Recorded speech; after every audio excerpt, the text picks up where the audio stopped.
Hi guys, I welcome you all to this video wherein we'll be analyzing the GK section of the CLAT paper.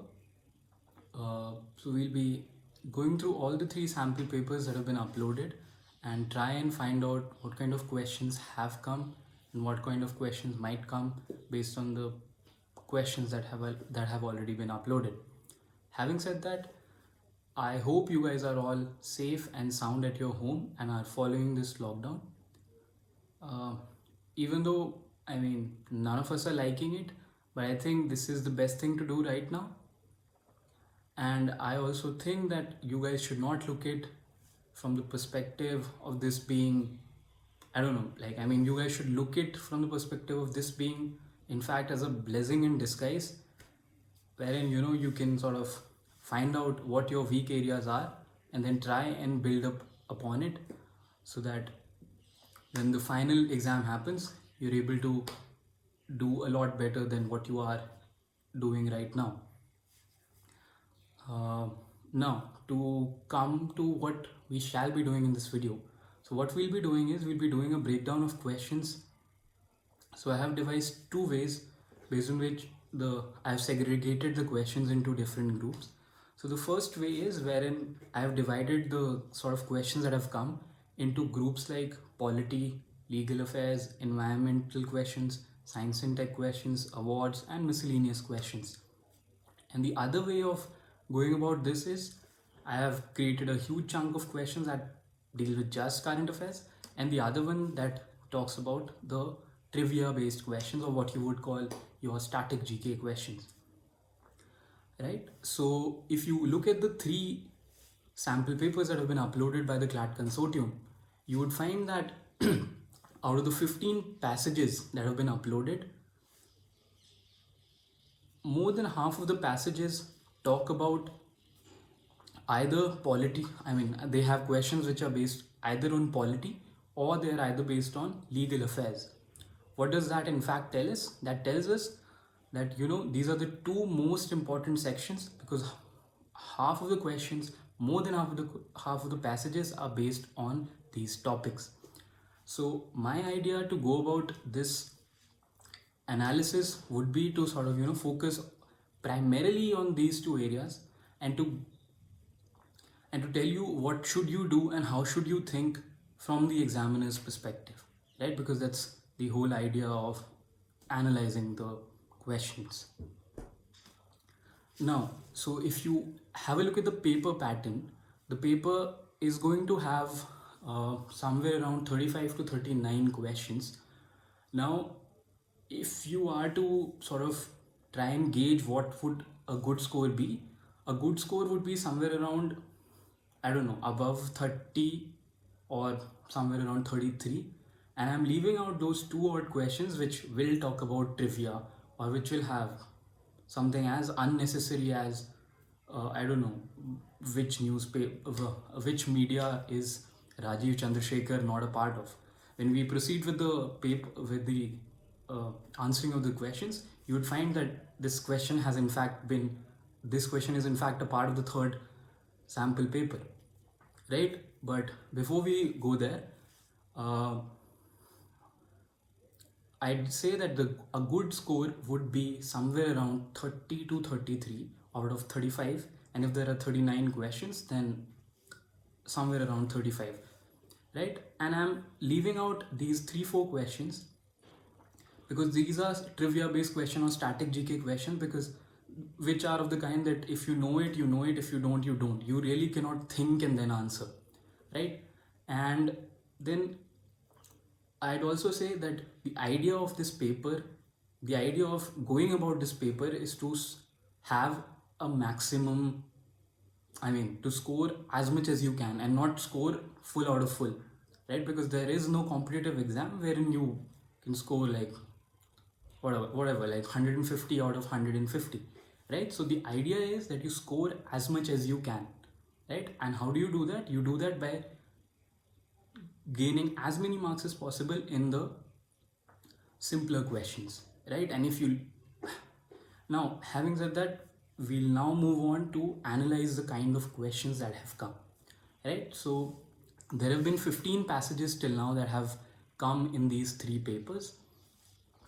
And if you look at it, so I'll start with paper one itself.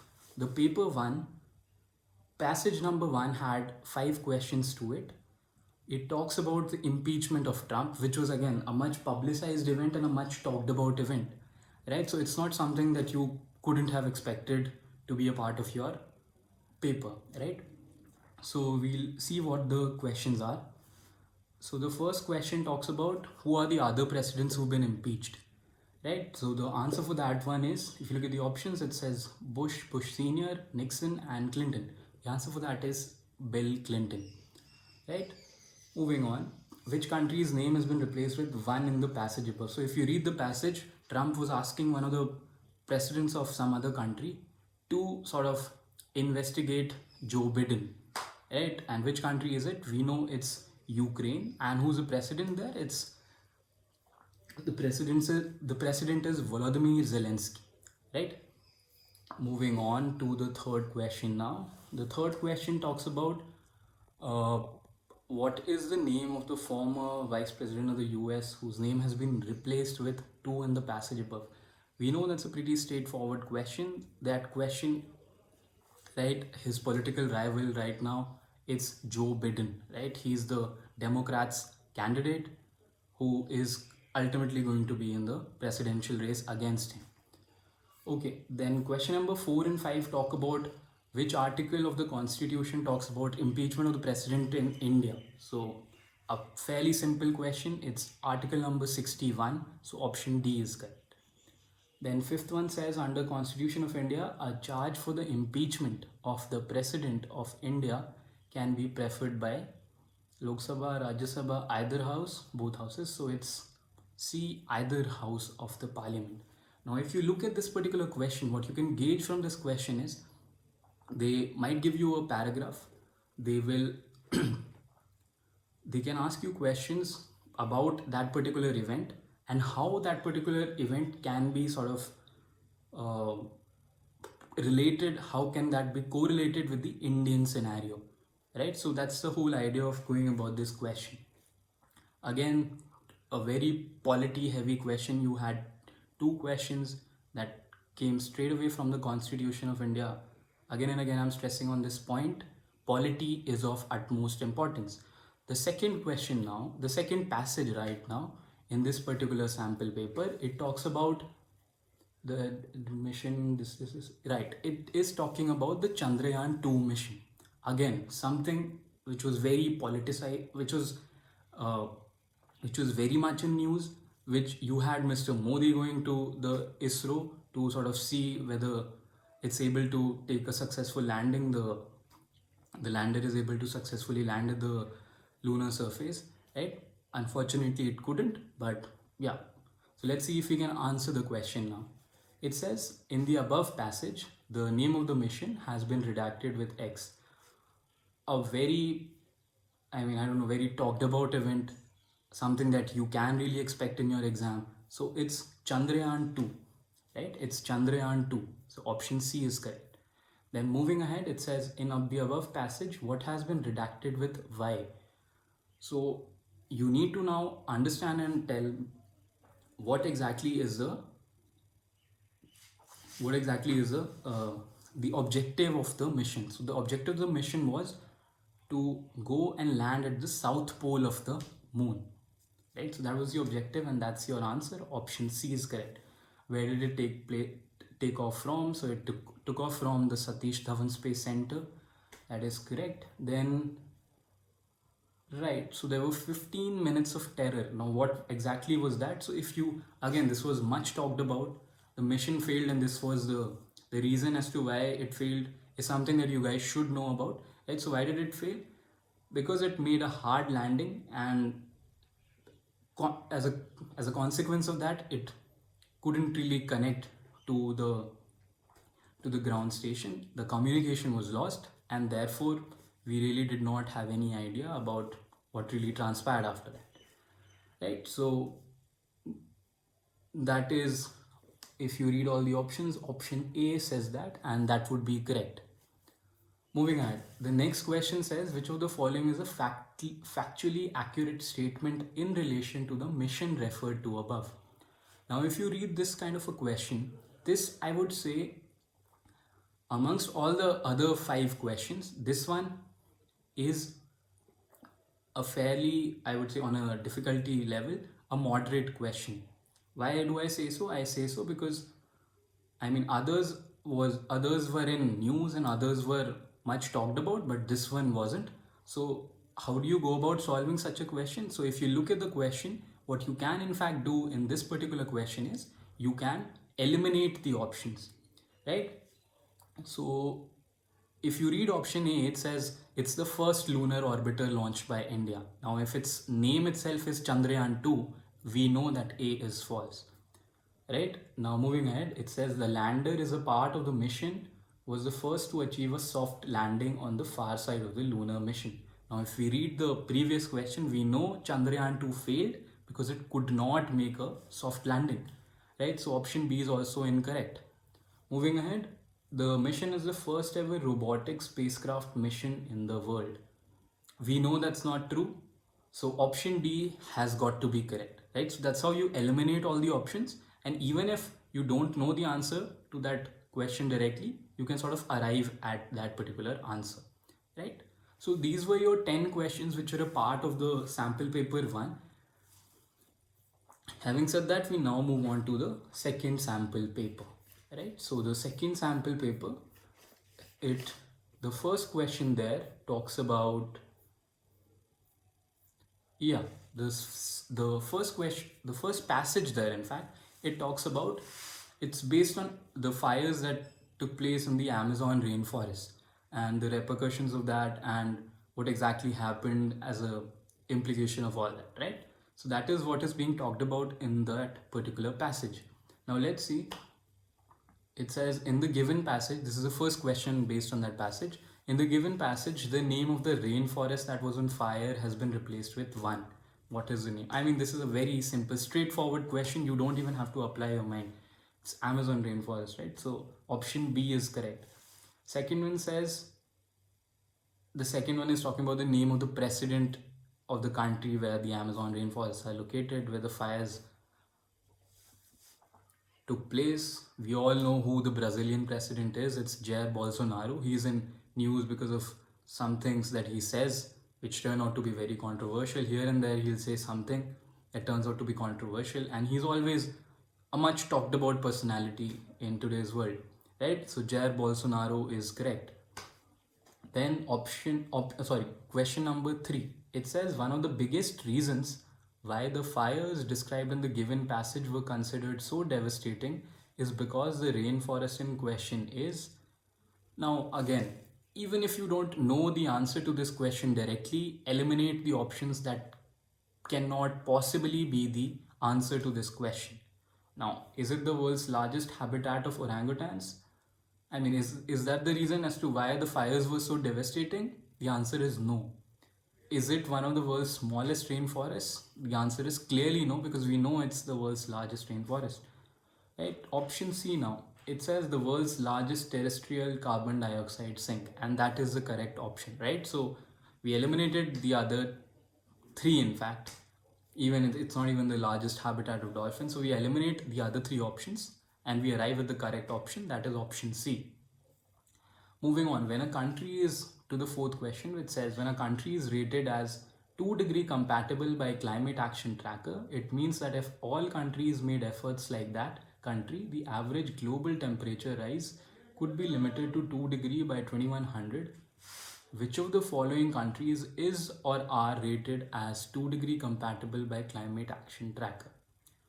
Now guys, if you have a look at the options that are there, this was also in news. Why was this in news? This was in news during the Amazon rainforest fire. It said that India is the only world's major economy that is sort of rated as a 2-degree compatible and is working towards its environmental goals. And the other countries are not really doing, the other major economies are not really doing much towards its environmental goals of bringing the greenhouse gases emissions to a lower level, right? So India is the only country that is doing so, and option D says all of the above, so that is incorrect. USA is incorrect, China is incorrect, India is the correct answer. Moving on, it says another major talked about environmental issue of this particular year was the United Nations Climate Change Conference. It was held in Spain, is also known as, it's the 25th conference, and therefore it's option number B, COP25, Conference of Parties 25. It was the 25th conference, therefore that's the answer. Now, coming to the second question, this is again something which is a very potential question, guys. Your CAA, similarly, this are potential questions that are surely going to come in this exam. Anyway, coming to this passage. Now, the second passage is talking about the presidential notification, the presidential order that was introduced by way of which you have your Jammu and Kashmir its statehood was revoked and it was given a status of the Union Territory, and Article 370 was also sort of made redundant. Now, that's what the entire passage talks about. Now let's look at the questions that are there. So question number 1 of this passage says, in 2018, SC ruled that Article 370 had become a permanent part of the Constitution. Why did the Supreme Court say so? The Supreme Court said so because the Constituent Assembly of Jammu and Kashmir had ceased to exist. Guys, that is the correct answer, because if you read the entire history surrounding Article 370, the idea is that only the Constituent Assembly could have changed, or could have revoked it, or could have made any amendments to this particular section. But since the Constituent Assembly got dissolved in the year 1954, nothing could have taken place, and that is a logic that the Supreme Court relied upon while giving its 2018 ruling. So option A is correct. Second question, it says which article has been replaced with 2 in the given passage. So it's article number 35A that gave certain special rights to the residents of Jammu and Kashmir. Then it says which provisions of the Constitution would now apply. So the entire Constitution would now apply to the state of the Union Territory of Jammu and Kashmir. Right? So option D is correct. With effect from 31st October, the former, would be. So now there are 2 Union Territories, as you all know, Jammu and Kashmir and Ladakh. Straightforward question. Then it says who's the first Lieutenant Governor. We all know it's R.K. Mathur, so option D is correct. Right? Now the third question, guys. So if you look at question number 2 and question number 3, both of them, so the passage number 2 and passage number 3 are talking about what we would call as legal GK, right? What we call as current legal news. Now, let's have a look at passage number 3. Passage number 3 is talking about the Bhima Koregaon violence that took place, right? So Bhima Koregaon is a place in Maharashtra and has a rich history, and that's what is being talked about in the passage. Now let's look at the questions there. The question says, what were the 2 communities who were involved in the Bhima Koregaon battle? So we know it's the Mahars and the Peshwas, right? So now, who are the Mahars? One of the prominent leaders, one of the prominent Indians that you all ought to know about is Mr. B.R. Ambedkar. Mr. B.R. Ambedkar comes from this community. So Mahars. That is why this is all the more important. Right? Now it says which organization's name has been replaced with 2 in the given passage. A fairly easy question. It's the East India Company. Right? Now it says what is the name of the public conference organized by the Dalit and Bahujan groups whose names have been replaced with 4 in the given passage. So it's called as the Elgar Parishad, right? It's called as the Elgar Parishad. So that's option A is correct.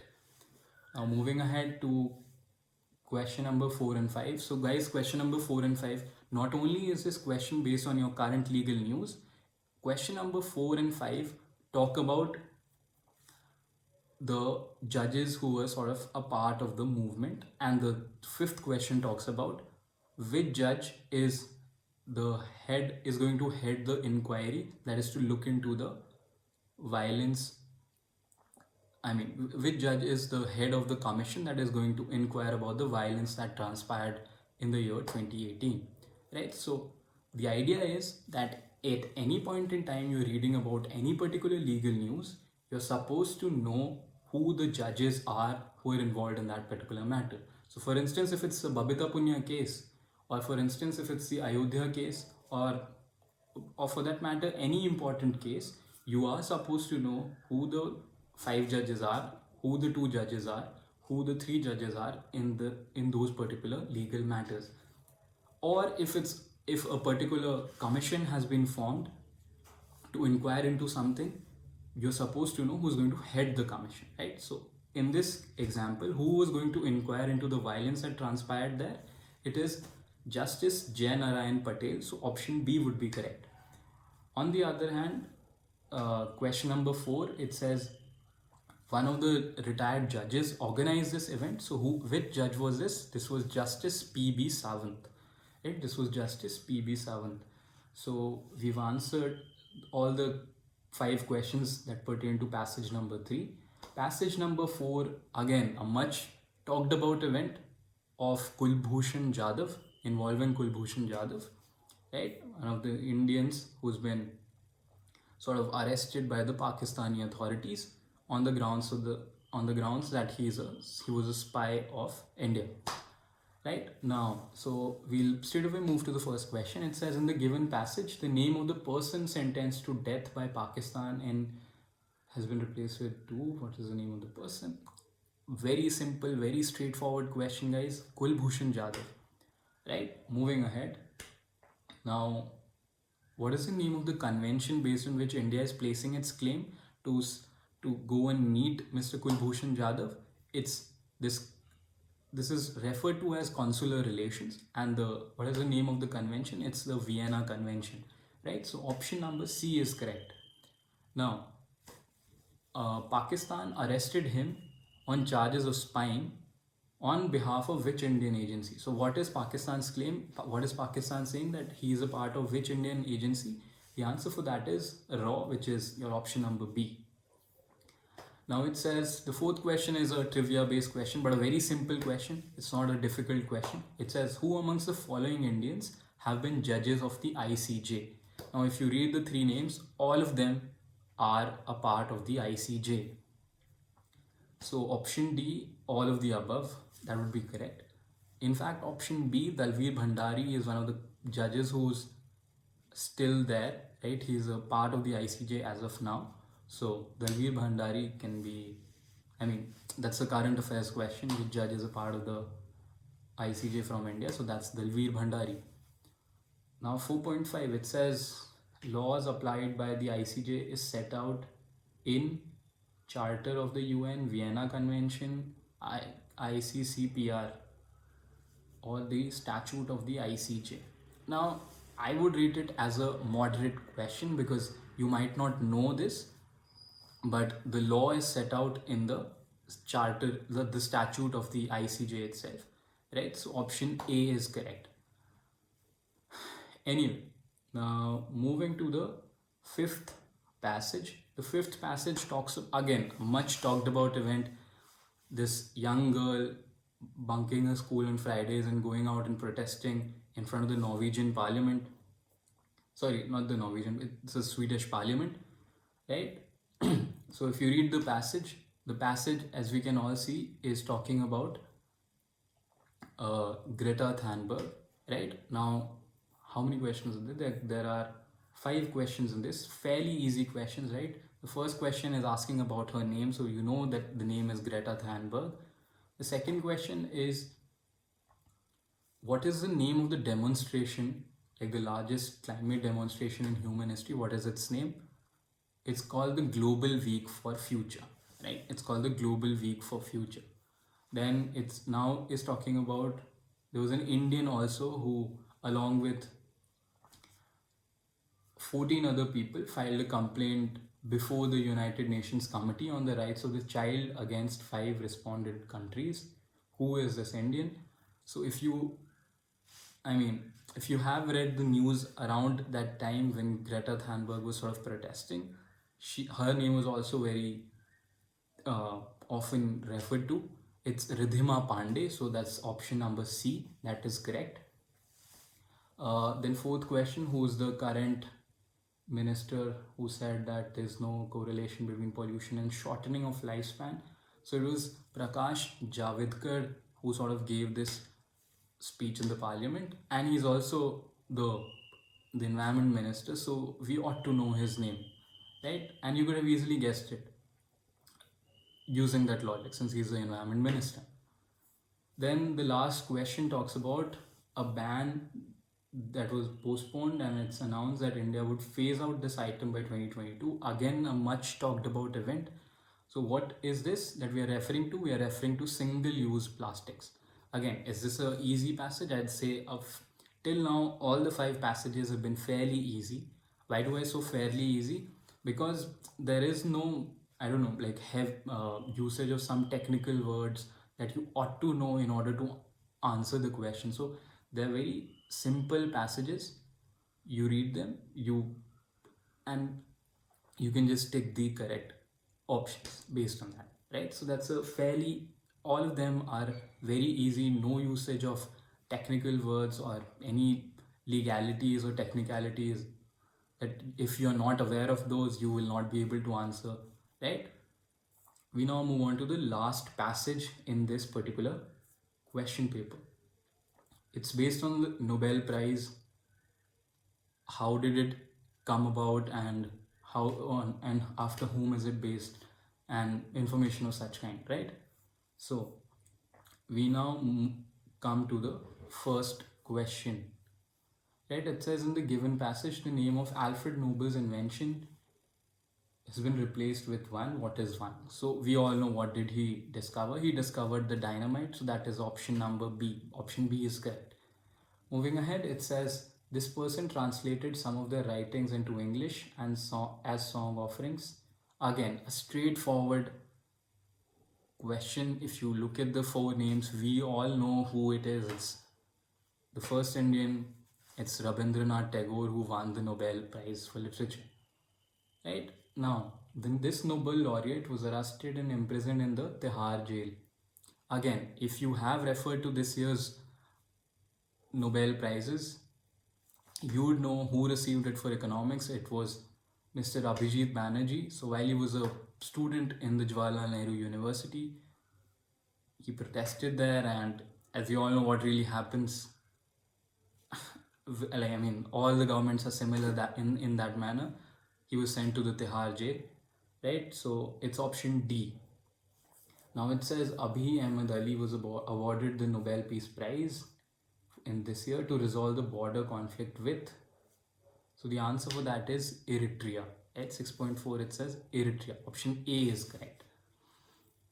Now 6.5 and 6.6 are 2 questions that are trivia based, that has really no relation with, it's a static GK question. So the idea herein is not to mark all the questions, but the idea is to maximize your score in what you know. So even if you don't know these ones, the good thing to do herein would be to leave out these questions and not attempt these questions, right? Anyway, who's the only person to have declined the Nobel Peace Prize? Now this is it's Le Duc Tho. He was a Vietnamese revolutionary. Now this happened in the year in somewhere around the 1970s, so not really a current affairs question. And even if you don't know, you need not get disheartened about it. So the idea is to maximize your score and not get all correct. Since if there's no negative marking, you can attempt such a question, but in case of negative marking, the better way to go about such questions is to not attempt them if you're not really sure about these questions. Now question number 6 it says who has not received the Nobel Prize twice. So it's Niels Bohr amongst these four options. The others have received it twice. Niels Bohr, however, hasn't. Again, the idea is to score as much as you can from what you know. If you're not sure, do not attempt it, right?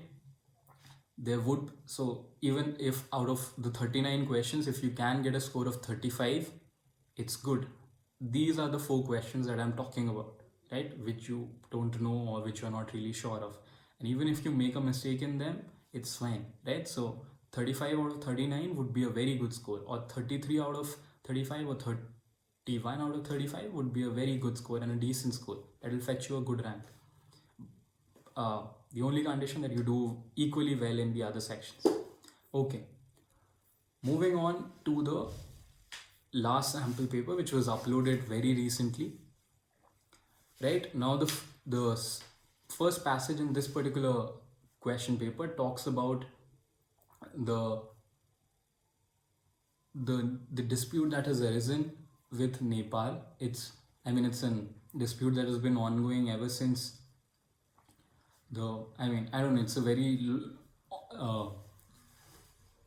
it has been ongoing since a very long time. But so if you read the passage is talking about this particular dispute. Now, so it says because of some reorganization of of Jammu and Kashmir, India had to draw a new political map. So the Ministry of External Affairs clarified in early January that the map has in fact not revised the boundary with Nepal. However, Nepal is objecting to this. Now, why is Nepal objecting to this? Nepal is objecting to this because it says that India has taken a certain portion of Nepal's territory and is claiming it to be their own. Now, so if we go on to read the question, what is the subject of dispute between India and Nepal, and which is discussed in the passage above? So if you it's a much talked about event again. So it's the Kala Pani dispute. Now it's a tri-junction. It's a tri-junction between the three countries. It's India, Nepal, and China. So that's your option question number 2, which has been answered. The third talks about, okay, so there was this treaty which was signed. A treaty is something, it's a law which is signed by two countries, and the two countries agree that they'll abide by whatever is written in that particular treaty. So way back in the year 1816, Sugali Treaty was signed, wherein it was agreed that the river Mahakali would serve as a boundary between India and Nepal. Right? Following which, in the year 1996, another treaty, which is the Mahakali Treaty, was signed, by way of which both countries said that, okay, we'll have integrated development of this particular river, right? So the option D is correct. It's 6, right? Okay. Now, so now the next question is asking us about a particular ethnic group, and in the next question, they have given an example of a prominent person who comes from that particular ethnic group, right? So if you read the next question says, there is a person in the Indian football team who's referred to as Captain Fantastic. Now, if you know who the current Indian football team captain is, you can answer this question and the next one too, right? So we know it's Sunil Chhetri, who's the captain of the Indian football team. So what's his ethnicity? He belongs to this group called as the Gorkhas, the Indian Gorkhas, right? So the fourth question, the answer is Gorkhas, and the fifth one is Sunil Chhetri. Okay, seventh question again is a current legal GK based question that talks about the CJI's office now being declared as a public authority, right? So we'll do all the questions. It says, who's the name of the judge who's been replaced with 1 in the passage above? So we all know who the Chief Justice of India at that point in time was. It was Ranjan Gogoi, right? So option A is correct. Then it says, what is that particular bench called which has more than 5 judges in it and decide a substantial question of law? So that particular bench is referred to as a constitutional bench, right? So option C is correct. Then the third question, it says, what is the name of the RTI activist? Right, so it's essentially talking about the parties who were involved in the case, who in fact went on to file this case. Right, so we know it's Subhash Chandra Agarwal, right? So option B is correct. Then the next question talks about who is the RTI activist and peasant leader who was arrested on December 10th from Jorhat, Assam under the UAPA against the backdrop of large-scale protests against the amendments of the Citizenship Act. Right, so they've linked the CAA debate too with this. So who was this particular RTI activist that is being talked about? It's none other than Akhil Gogoi, right? So then we now move on to the next question. It says, and which was the first Indian state to have come out with a right to information statute or an act? It's the state of Tamil Nadu. The next question again is talking about Nobel Prizes. Right, so who has won the prize and the Nobel Prize in economics? Three people have won it this year: Abhijit Banerjee, Esther Duflo, Michael Kremer, and with that we've answered two questions. Why did they win it? They win it because of their contribution to development economics, right? So we've answered three questions. Now the fourth question says Geeta Gopinath, again a much talked about personality in today's day and time. Who is she? She is the chief economist of the IMF, right? Indian origin, American economist now, who's working as the chief economist of the IMF.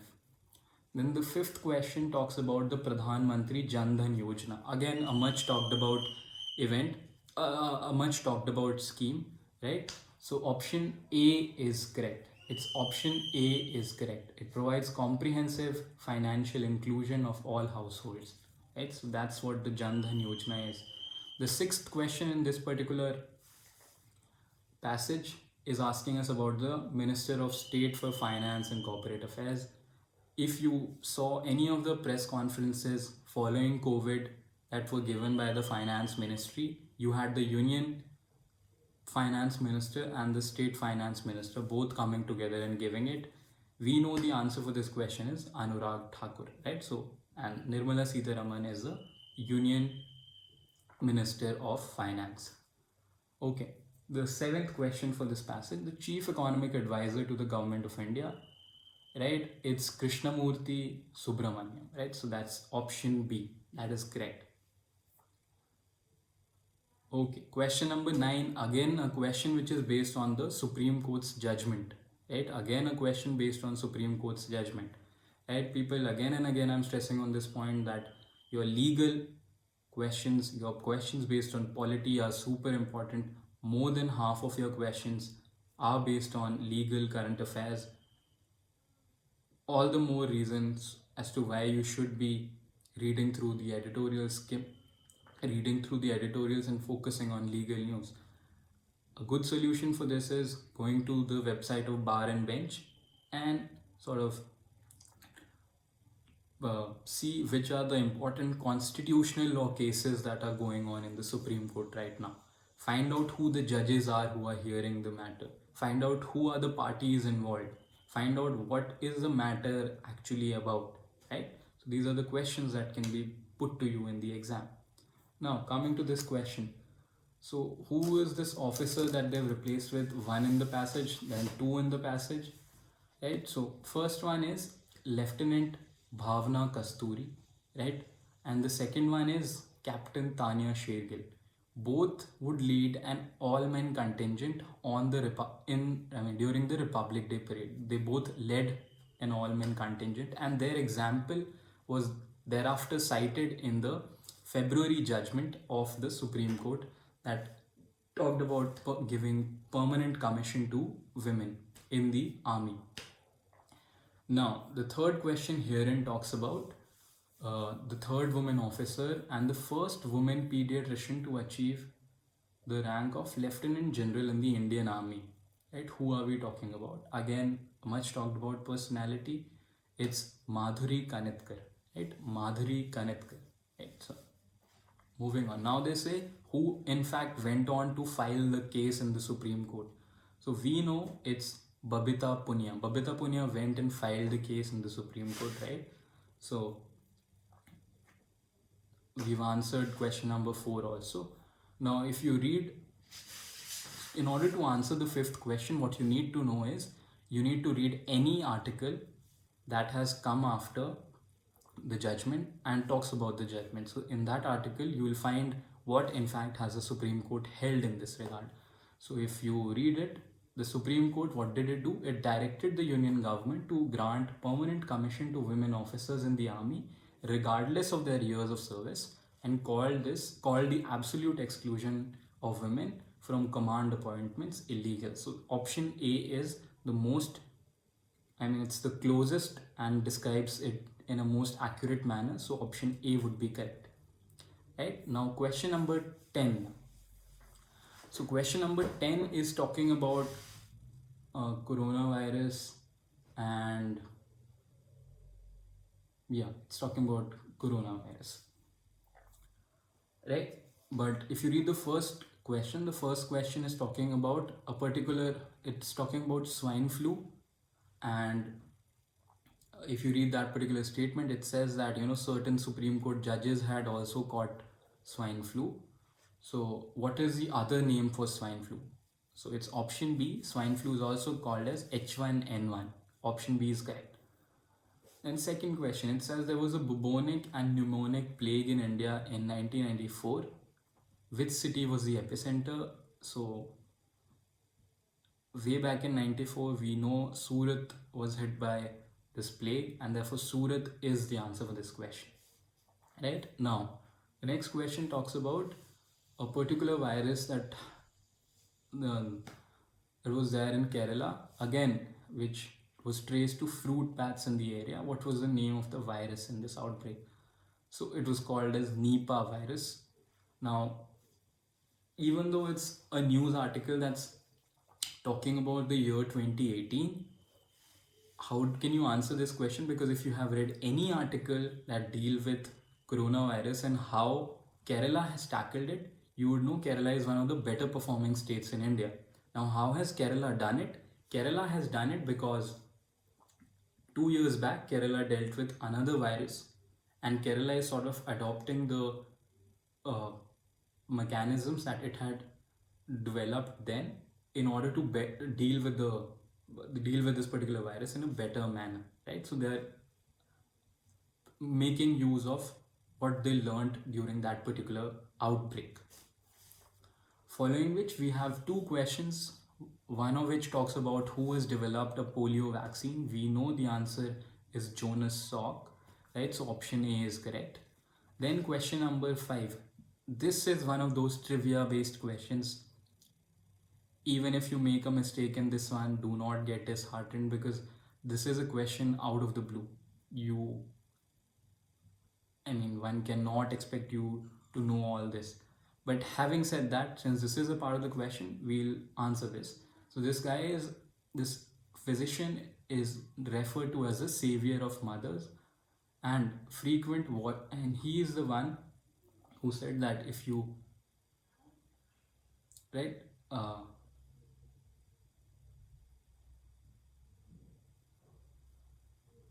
right, so he is sort of given the credit of this. Who is this person that we are talking about? The person is Ignaz Semmelweis, right? Ignaz Semmelweis. So option B is correct. So the 5th question, option B is correct. Okay, having said that, we now move on to the next question. Question number 11. Question number 11. It says, it's talking about the Yes Bank and the crisis that has now come to light, and the fact that your governmental authorities like the Enforcement Directorate, like the SEBI, like the RBI have all sort of all jumped in this situation and are trying to bring the guilty to, they're trying to get justice for the people who had in fact deposited their money, and are trying to ensure that all of those people either get their money back or their money is in fact safe. Right? So what in fact has happened now, Yes Bank became an associate bank of which bank? So the answer is C, it's SBI. Now the next question says, who among the following was the promoter and MD of Yes Bank? Right, so if you read this question, it's Rana Kapoor, the man who is being it's being said that he is in fact responsible for all this crisis that has in fact happened. So what has in fact happened in the Yes Bank crisis? It has happened. What has in fact happened is that Yes Bank lent money to people who did not. To people who did not really, who were not really credible enough, who could have actually returned the money. So, for example, all your companies which are in crisis as we speak, your Reliance Group, your DHFL Group, your Z Group, it's all of these companies are in default, and Yes Bank was the one who lent out money to them, right? So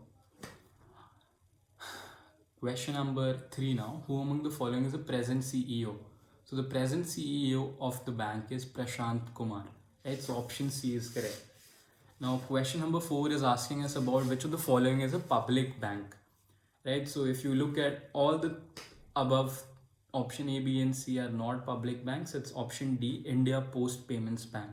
Who in fact heads this bank? It's the Indian Postal Services, right? So the Postal Services of India, the Indian Postal Services heads this bank. Now, who are the secure governmental authorities who are investigating the Yes Bank and its directors? So it's all of the above. The SEBI Enforcement Directorate, which is a part of the Finance Ministry, and your CBI. All of them are sort of investigating the Yes Bank. Having said that, with that, we sort of move on to the last question of the sample paper. Now, if you look at this question, this passage, I would say that this is an anomaly in itself. Now, this is not something that should have in fact been a part of the paper, because this is a question out of the blue and it doesn't really make any sense. Now, why do I say so? I say so because if you look at the article is talking about an event which happened in the year 2014, and it is quoting, the link which is given below. If you click on that, it takes you to, that particular article, which was written in the year 2014. Now, does this have any contemporary relevance? So, out of the 5 questions, 3 are something that you can really answer, but the other 2 are really not sort of relevant for us. But having said that, we will still answer the question. So it says, who among the following journalists won the Raman Magsaysay Award? Now, this is a much talked about, much publicized event. We all know it was Ravish Kumar who won the Raman Magsaysay Award for their work.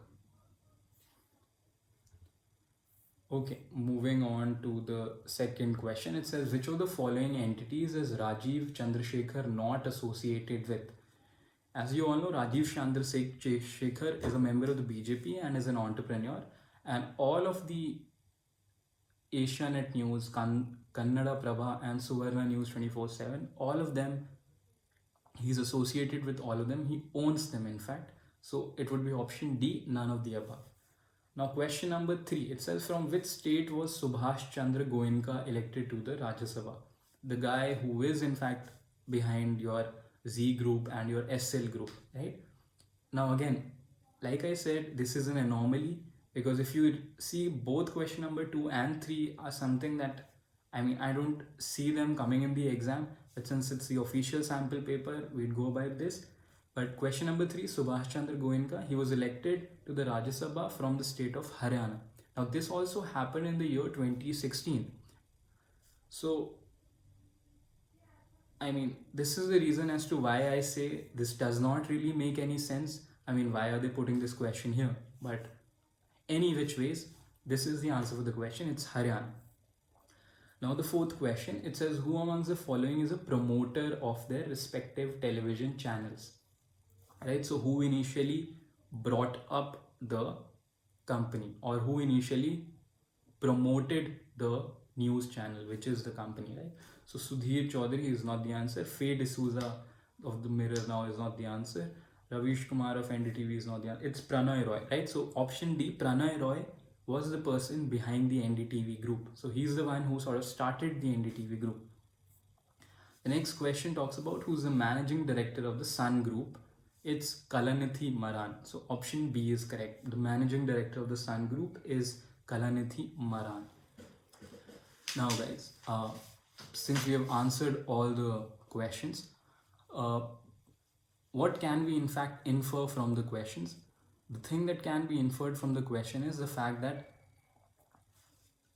out of your 15 passages, 9 passages dealt with polity and legal issues, right? So which tells us that your legal GK, legal current affairs is going to be the main section on which you should focus your attention on, right? In addition to that, what else is important? The other things are that this time you're not required to know about a variety of topics, but you're supposed to know about a certain 70, 80 odd topics, but know about them in greater detail, in greater depth, right? So we need to go into the depth of the issues and not go wide with the issues, right? So this is what we can infer from these particular 15 passages. Now, what is a solution for all this? How do we go about doing all this? So I have noted down 3 points. The first one is, at any time you want to, as you guys know, we've circulated a list of 70, 80 odd topics with you guys. You're supposed to, you're supposed to read it from the compendiums that Clatapult is providing you. Apart from that, what you can do is, if you feel that you need to do certain research from your own end, what you can do is Google that particular event. For instance, if it's the Amazon rainforest fire, you type Amazon rainforest fire, and in front of that you type everything you need to know, right? So various print media, what they do is they compile all the information which is relevant, and then they put it out in one particular article, so that you don't go haywire when you're reading stuff. So this is one good way of going about things.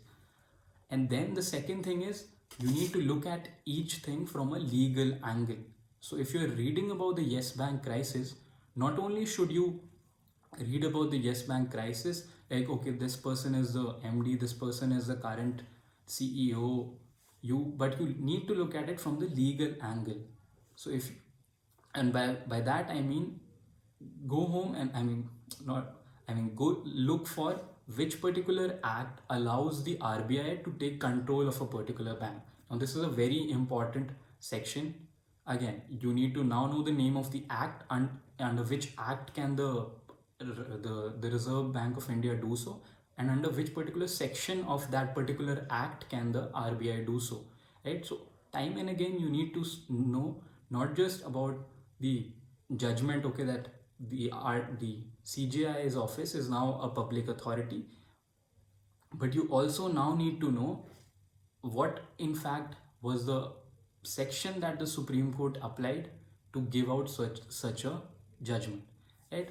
And you need not be afraid that, okay, this is too much. This is not really too much. This is just 70, 80 odd topics. You need to know about these 70, 80 odd topics. That's it, in a greater detail. That's the whole idea, right? That we do not go wide with the issues, but we go, whatever issues we have, we go into the depth of each issue, right? Moving on, the last thing that you need to now do is, whatever mocks that you give, your job does not end once you are done with the mock. Once you are done with the mock, if you knew a particular passage, it's well and good. If you did not know everything that was there in the passage, Google that. And whatever questions are there, if you knew it, well and good. If you did not, then Google those questions and type down everything you need to know from that particular topic, right? So you should be aware what is relevant and what is, you should be aware what is relevant for us. So read that and skim the other part. And since now there are close to a month and a half left for your exam, what you can now do is skim through the newspaper, but read the editorials, right? So the editorial pages, you're supposed to read through it. The other portions you can skim through, right? So these are your 3-4 things that you now need to keep in mind with while you're preparing for your GK sections. And again, I'm stressing on the point that your polity and your legal current news is of supreme importance. What are your particular sources that you should be referring to? Hindu legal page and the print. These two sites give you a good enough information about your legal news. The third thing that you can refer to is the articles that come on bar and bench, right? Not every random case is important, but any case in the Supreme Court that is talking about a constitutional perspective is important, right? And this is what you need to take care of. Having said that, I sign off and thank you.